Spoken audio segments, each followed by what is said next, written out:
कि विनायक दामोदर सावरकर हिंदुत्व के प्रणेता थे, हिंदुत्व के आइकन थे, पर उनकी किताबें ढंग से पढ़े हैं, मैंने पढ़ी हैं, आप जानते हैं इस बात को। वो तो अपने आप को नास्तिक बताते थे, रैशनलिस्ट बताते थे, गऊ को वो जानवर मानते थे, गौ माता नहीं कहते थे। तो हिंदुत्व के आइकन कैसे हो गए?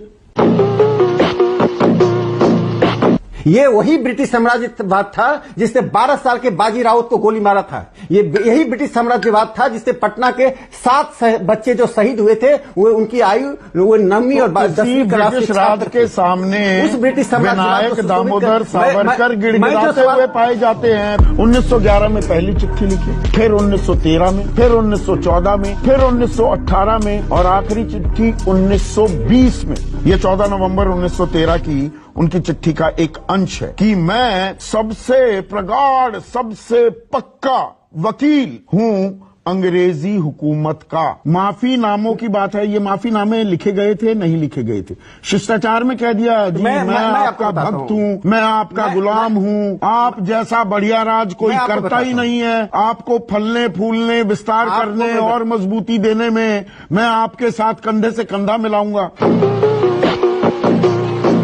सुन लीजिए, सावरकर जी ने अपने जीवन काल में एक उनकी गतिविधि कोई बता दे, एक उनका आलेख बता दे जिससे ब्रिटिश साम्राज्यवाद कमजोर नहीं होता है बल्कि मजबूत होता है। ऐसा मैं थोड़ा सा आपको देता हूं। जुम करो। आजाद हिंद फौज पूर्वी भारत में दखल दे रही थी तो 3 जगह 1940, 41, 42, 1941 आप ही के बिहार के भागलपुर में अधिवेशन हो रहा था हिंदू महासभा का। गलत जानकारी दे रहा हूं तो बीच में टोकिएगा। वो गए और लोगों से कहा गोरों की फौज में भर्ती हो जाइए और मजबूती दीजिए। इससे लड़ने के लिए आजाद हिंद फौज से।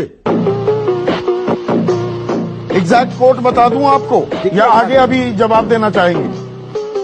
जहां तक माफीनामे की बात है, औपनिवेशिक काल में साम्राज्यवाद विरोधी आंदोलन की जो स्ट्रेटेजी थी, उस स्ट्रेटेजी में जेल में सड़ना, जेल में मरना कोई हमारी देशभक्ति का लक्षण नहीं था। मेरे पास वो पूरी किताब पड़ी हुई है। महावीर सिंह, जयदीप कपूर, हरदेव चौधरी, नानी गोपाल दास मुखोपाध्याय, ज्योति चंद्रपाल, सैकड़ों की संख्या में लोग थे जिन्होंने अंग्रेजों से माफी मांगने के बजाय उस जेल में आत्महत्या करना बेहतर समझा, वहां मरना बेहतर समझा। चिट्ठियां तो वारिंदर घोष ने भी लिखी थी, चिट्ठियां तो कांजीलाल ने भी लिखी थी। क्या उन्होंने ये कहा था कि मैं आजीवन गुलाम की तरीके से रहूंगा, नौकर की तरीके से? बिल्कुल नहीं। ये वही सावरकर थे जिनकी पार्टी हिंदू महासभा ने, जब भारत के लोग कुर्बानियां दे रहे थे, शहादत दे रहे थे, गोलियों से भूने जा रहे थे, तब ये जिन्ना की पार्टी मुस्लिम लीग के साथ बंगाल और नॉर्थ वेस्ट फ्रंटियर में सरकार बना रहे थे। सावरकर की पार्टी के लोग हिंदू महासभा के अंग्रेजों को चिट्ठी लिख रहे थे कि कैसे क्विट इंडिया मूवमेंट को खत्म किया जाए।